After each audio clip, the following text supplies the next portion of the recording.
Today we're going to make our Lego self-portrait. You need the Lego template and you need a pencil to start. You're going to design your Lego portrait after yourself. So think about what features you would like to include. Your face is going to be whatever expression you would like to show. You have the mouth open or closed, and Lego people do not have noses. When you design the hair, it could be up in a ponytail, short, or long. Just make sure that you pay attention to what you are going to be erasing when you go to transfer this. If you decide to do short or long hair as shown here, you are going to end up erasing the black line that goes through the middle of your head.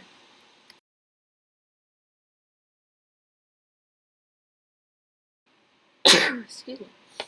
Once you're done with the hair, then you're going to start making the logo on your shirt.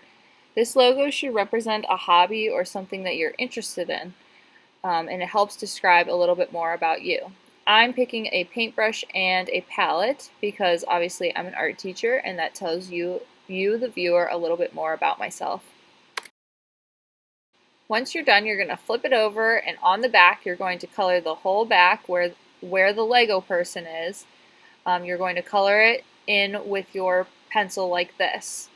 This is going to help you transfer your Lego person to your final paper. The more you color and the darker you color, the better it's going to transfer to the next piece of paper. If you go in two different directions, it also helps to make sure you're really covering it. Once you're done, you're going to flip your paper over and get your final paper and tape it onto the front. Once you tape your person onto your final piece of paper, make sure that it's nice and center, and then you're not going to use a pencil, but rather you can use a pen or one of your colored pencils. This just makes it easier so you know what areas you've gone over. I'm going to use a colored pencil. I'm going to go over all of my pencil lines, and I'm going to push really hard as I go over them. I don't have to get every single little detail, but it helps because otherwise you are not going to be able to see exactly what you did before if you liked it. If you want to avoid any other areas, then you simply just do not trace them. Only trace the stuff that you want to be on your final. This is especially important for friends who are doing a short haircut over top of your head. You are going to only trace your hair. You are not going to trace the line that's underneath the hair. So make sure that you're pressing really hard with your colored pencil and you are not tracing that dark black line that goes through the middle of your head.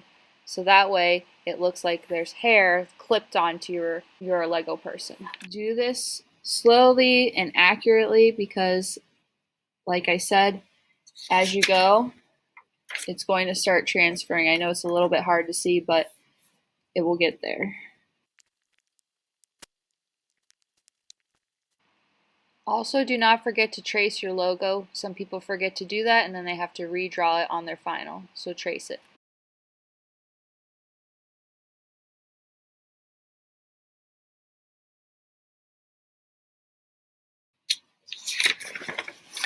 Okay. And then when you're done, I know it's kind of hard to see, but it will transfer very lightly. So when you're done with that, you can take a black colored pencil and go over all of your lines and take this off. Take a black colored pencil and go over all your lines nice and neatly.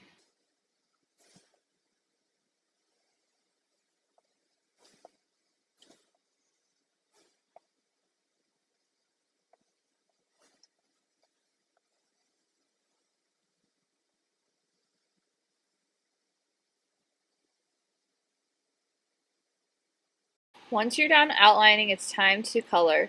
Make sure you add some value to your Lego person to make them look like a 3D form instead of a flat shape. You can easily do this with your colored pencils by pushing hard on the outside, and then as you get closer and closer to the middle of that section, get lighter and lighter and lighter. Also add a pattern to the background to make your Lego self-portrait look more amazing.